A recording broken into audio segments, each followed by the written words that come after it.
How's it going, guys? My name is Tavarish, and welcome to the Sunday Show. This is the part of the week where I ramble on about stuff that's on my mind, and I answer a few of your questions. So sit back, relax, enjoy. This is going to be fun.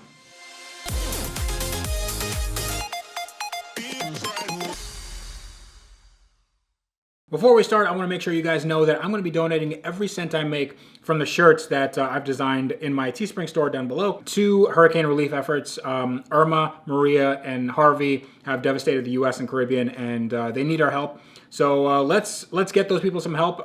Make sure that they get power, they get food. Well, I'm not sure about the power, but food definitely, supplies, medical supplies, all that stuff they need. So all that money is going directly to those hurricane relief efforts. So let's help them out, and also you'll get a shirt in return. So it's a win-win-win. Today's topic is going to be something near and dear to my heart. They're engine swaps that I desperately want to happen. The first one is something that I've wanted to do, but I've never had the balls or money or both to do, and that is an Aston Martin V8 Vantage, which I do have, but with the drivetrain from an AMG GT. Now, a few of you are probably saying, isn't the Aston Martin DB11 V8 basically that?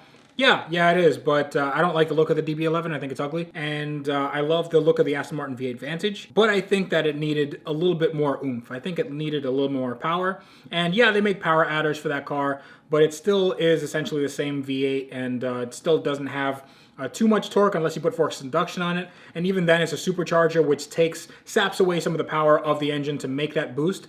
So I think the twin turbo engine from the AMG sounds great. It performs great. I love the transmission in that. It has a 7-speed dual clutch MCT made by Mercedes, and it's a transaxle in the rear rather than a traditional transmission that goes into a drive shaft and a differential. So it's very, very close to what a Vantage really is, but I'm sure that there would be a lot of fitment issues as far as torque tube and engine placement and all that stuff, but that's something I'd love to do. Just imagine an Aston Martin V8 Vantage with some, nice wheels and a drop or something, and the soundtrack of an AMG GT with that burble and the pops and farts and all that stuff that makes a car really good, and also that really good responsive transmission instead of Aston Martin's whatever sport shift crap that they have. Obviously, the car wouldn't be manual because the AMG GTs weren't manual, but I think that AMG GTs would probably be worse with manual, so I don't know if I'm in the minority on that. But that car would be freaking spectacular.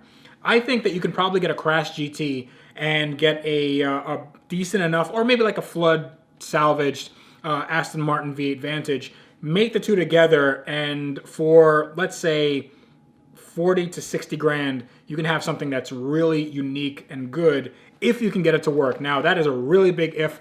I have no idea if the dimensions of the engines fit. I certainly don't think the transmissions would mate up at all. But yeah, I mean, it's just a pipe dream, but I'd love for it to happen. Another engine swap that I think nobody has done, and I'm not sure why, because it is quite a low dollar swap, and I think it would be a kind of low dollar but high value swap as far as performance, is a Honda Civic, like a 96 to 2000 Honda Civic, maybe a 4-door, but with a VQ35 front-wheel drive engine from a Nissan Maxima. So that would essentially be a Civic, but spelled weird. And I've actually measured the dimensions of this of both engine bays and the engine, and it looks like it would fit. I mean, all the mounting points are somewhat the same, so I don't see why it wouldn't happen. I mean, I've seen J32 swaps, which is the V6 that comes from the Honda Accord. But the VQ engine is super cheap. You can find one for like $500.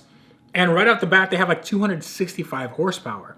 So I don't know why they wouldn't have swaps for that particular setup, because you could get an HLSD, which is a helical LSD from a later model Maxima. It bolts right on, and it actually is, they have 6-speed manuals. So I think that in the future, if I'm looking for a Civic project and I'm looking for an engine swap, I think this would be a really good way to go. So add to the fact that the VQ can actually take a bit of boost. It can also take a bit of nitrous and a bit of supercharging as well. So for not a lot of money, let's say you buy a Civic for $1,000 or $2,000 with a blown engine, and you buy a crashed Nissan Maxima, or you just buy the engine itself, you'd be in it for not a lot of money, and the car would run circles around anything. I'm not sure how how good handling wise it would be, because I think the VQ is a little bit heavier than the stock engine that's in the Civic, but it still should be pretty formidable in the power department, and especially if you want to do stuff like quarter-mile racing, that would be a really, really good way to get some cheap torque. The last engine swap I'd love to do, and it's one that I'm actually considering doing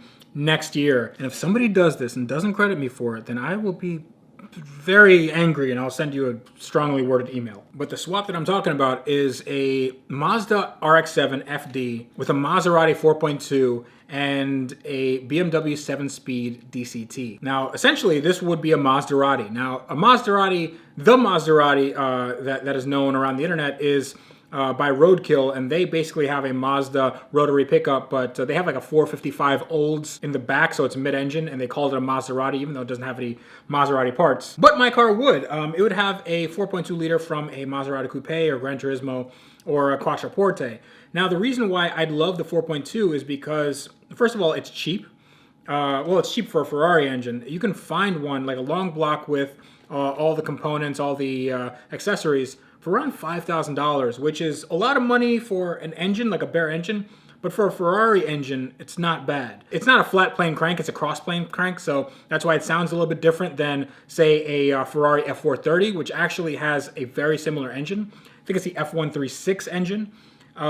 They do have different internals and whatnot, but it still has a very good engine. It's actually dry sump, and dry sump is interesting because it's one of those things where it allows the engine to sit lower down, and in an RX-7, you don't have a ton of height. So the fact that this engine can sit really low down, and it will fit just between the frame rails. So I think it's a worthwhile swap to do. I'll have to make stuff like the headers and mounts and stuff, but that shouldn't be too much of a problem. I mean, it's the same thing on any engine swap where there isn't a bolt-on solution. Now, the issue that I'd probably have is mating that 7-speed DCT to the Maserati engine.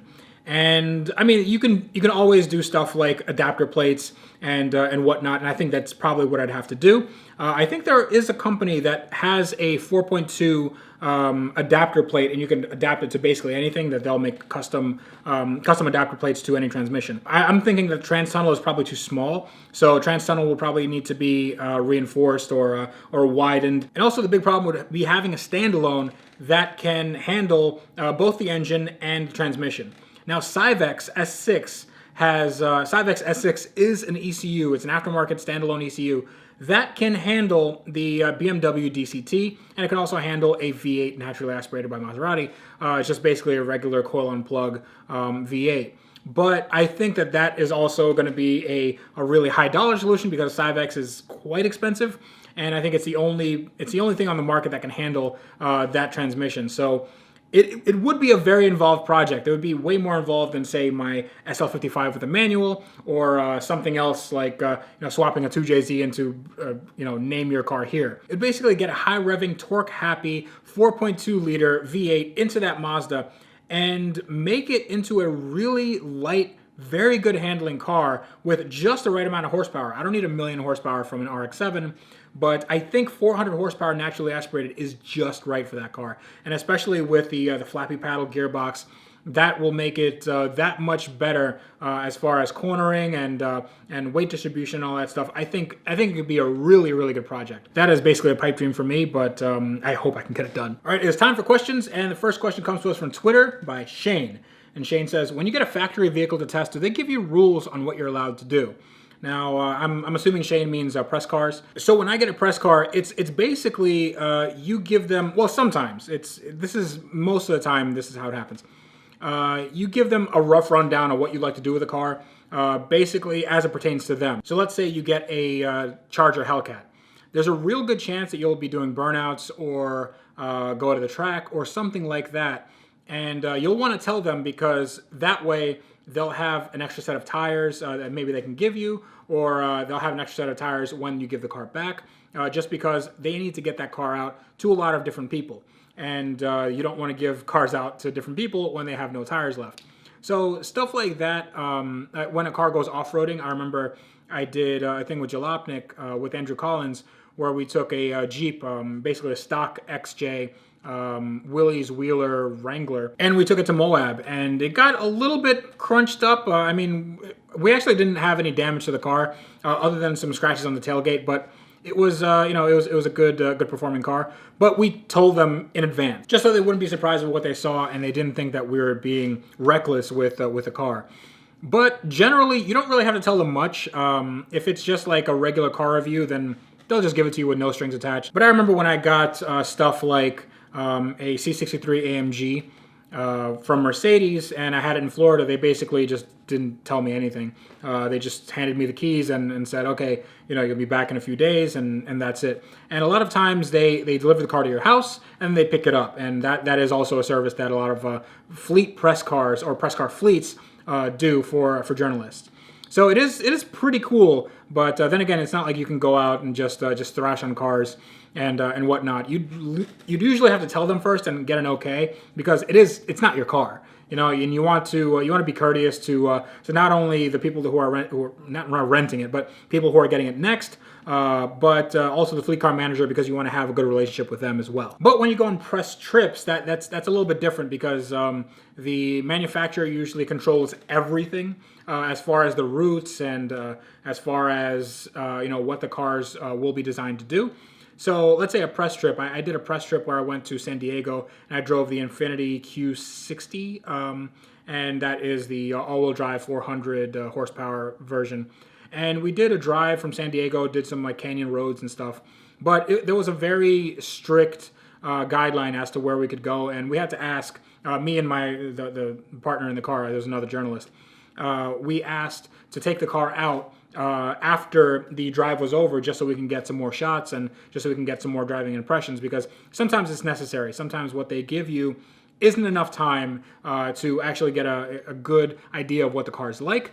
And sometimes you just want to stray from the group because maybe there's somebody in front of you that's not going very fast. So on press trips, that's a different thing altogether. But generally, if they're delivering cars to your house, then you don't really have any marching orders as far as what you do with the car. Next question comes to us from Twitter, and it's by Anthony Teta. And he says, what is your dream car you think you can get one day? So with dream cars, there's two types of dream cars, right? There's the unobtainium dream car that this would be I sell a business for many millions of dollars and then I can maybe afford it. And then there's the attainable dream car, which is like, I'll work really hard at my level now, how much money I'm making now, and then I can afford it. I think he was talking about the latter. So my attainable dream car would probably be an Aston Martin DBS. And that car is about 100 grand now. And maybe it'll go down a little bit, maybe it'll go up a little bit, but I think that is probably the best looking Aston Martin ever made, in my opinion. I know some people think that the Vanquish is better. Some people who think that the DB11 is better, but they're clearly wrong. But that car is the last big body Aston to have a 6-speed manual. And it has 510 horsepower, V12, and it sounds great. With a Larini exhaust system, it sounds like it's an F1. It's insane. I love the way that car looks. I love the way that, I've never driven one. I'm sure it handles great, but it just looks like it's $1 million. Every time I see one on the road, which is a handful of times in my life, I just have to stop and stare. It's just a gorgeous looking car. And one day, hopefully one day soon, I can afford that car, and you guys will go along for the ride as well. So yeah, that's the answer to that. Our next question comes to us from Twitter from Mitchell. I'm an idiot. Mitchell Baker. Mitchell writes, how did you manage to get the silver elephant for so cheap, and why did you buy it? So I think I might have answered this question before, but I bought the S600 Silver Elephant from Tyler Hoover from Hoovy's Garage. You guys all know him, and if you don't, then you should subscribe to him right now. I bought it for $12,000, and I managed to get it from him for so cheap just because I asked him, hey, do you want to sell it? And he gave me a price, and the price was pretty cheap.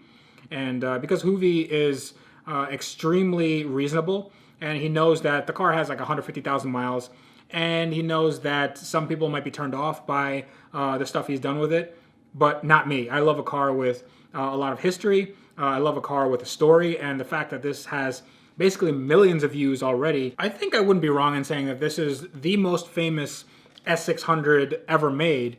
And I like cars like that. I mean, the Aston Martin that I have has millions of views, and a lot of people have seen it.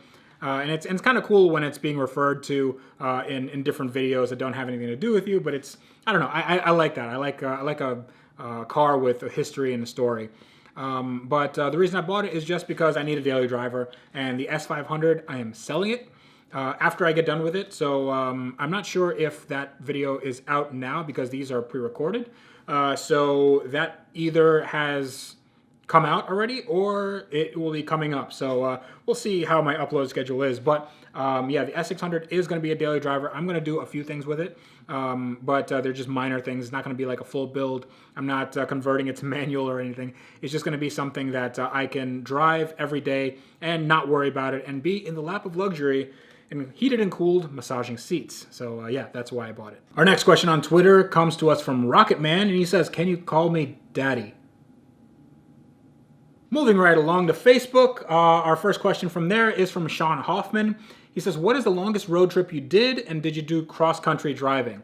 Now, I've done cross-country once from New York to LA, and it took me about, 7 days. Obviously, I stopped in a bunch of places, and I went with my wife, and this was with Matt Farah's Million Mile Lexus.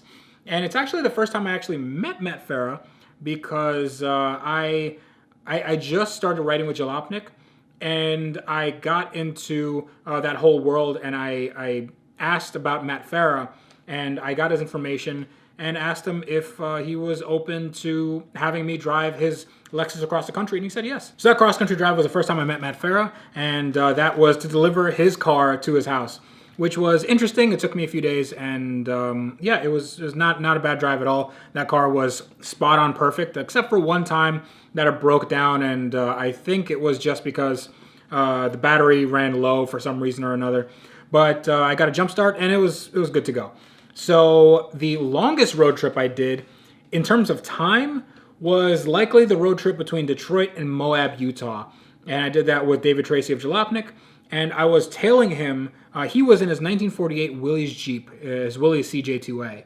And I was tailing him in a Ford Raptor. So for those of you who don't know about the Willys CJ2A, it was actually famously a World War II Jeep. And it was made by Willys Overland. And it was also made by Ford in that era. Now, the Jeeps in World War II were a lot different from the civilian Jeeps. And the World War II Jeeps, they had overdrive gears, which means that they could go highway speeds. Civilian Jeeps did not have this. So what David had was a civilian Jeep, and he had what was basically a farm implement. And since he didn't have that overdrive gear, his top speed was 38 miles an hour. Sometimes, I mean, if you're going downhill, he can get up to 42, maybe 45 if we have some wind behind us. But imagine doing 2,000 miles at 38 miles an hour the entire way. So we're doing 12-hour days and we're only covering 300 miles. It was pretty brutal, especially when I have a truck that can do 90 or 100 miles an hour with no problem. But it got really tedious, and it took a long time. It took like 7 or 8 days to cover that distance. But I saw a lot of the country. We didn't go on any highways. We went on all country roads, and it was really interesting. And I do like going to that part of the country. The Midwest is very, very beautiful, especially at sunset. Kansas has great sunsets, and Kansas actually has some really good picturesque roads. So yeah, I got to see stuff that I never got to see before, and it was the longest road trip I've ever had. So I hope that answers your question. Our next question comes to us from Ari Denaller. That's hope that's how you pronounce that name on Facebook. And Ari says, "Will there be a Ferrari?" So meaning like if I'll have a Ferrari in my fleet. Man, hopefully. I would love a Ferrari, but they're a little bit out of my price range at this point. I'd love a cheap Ferrari, like say a basket case 355, and then stuff like a better engine in there, or maybe a cheaper engine, or hell, maybe an LS. But to be honest, I've never really been a Ferrari guy. I'm more of a Lamborghini lover. I like the Gallardo. I like that is the least Lamborghini you can get for the money, but it still is really, really good. But with a Ferrari, there are things like the 360 and the 348, which were okay, but they're not really as fast as you think that they are. So I think I would most likely get something like an Audi R8 or a Lamborghini before a Ferrari, but that doesn't mean that I wouldn't want one. And if I find a good deal on one, then I wouldn't pull the trigger, because I definitely would. Next question on Facebook, and last question on Facebook, comes to us from Jacob Greebox. He says, "Not the smartest question, but I'd be happy if you answer it. What is your least favorite car? If there's any car you genuinely hate for some reason, would you run it over in a giant yellow SUV? Well, I don't think that I'd hate a car that much that I'd run it over with a giant yellow SUV. Of course, referring to Doug DeMuro, he famously ran over a PT Cruiser and also an Audi Allroad with the cars that he had. But my least favorite car, it would depend on the week, the day of the week you're talking to me, because I hate a lot of different cars for a lot of different reasons, but not to the point where I'd say anything is irredeemable. Now, I had a BMW 540i, and I really hated that because it was unreliable and it kept on giving me issues. But I know that at its core, if it's working really well, that car is a hell of a performance bargain. Sounds great, and it's a good runner. It's fairly comfortable, and it actually looks really good. I think it's one of the best BMWs, looks-wise, that they've ever made. But, I mean, I drove a Smart 4.2, and I really didn't like that car, but if you swap out that engine for a Hayabusa engine, then you have basically the funnest car on the planet. So I'm not sure. I mean, I don't really hate any cars for any reason, because everything is relative, and I could hate aspects of a car. Like, I hate cars that have single clutch automated manuals. They're just, none of them work. None of them are very good. But if you swap over a proper manual, then that car just becomes 100 times better. So yeah, I mean, I don't know how to answer that question. I'm not sure I would hate any car, and I certainly wouldn't run it over with an SUV. I actually felt really bad for that PC Cruiser, and also that Audi Allroad. I like the Audi Allroad. I think it's actually a really good value for what you get if you can get over the massive hurdle, which is reliability. Also, the PT Cruiser is kind of cool. I'm in a minority of one here, but I think I like the PT Cruiser. So on that note, it's time to end. I had a lot of fun. And if you'd like to ask me any of your questions, you can email me at asktavarish@gmail.com.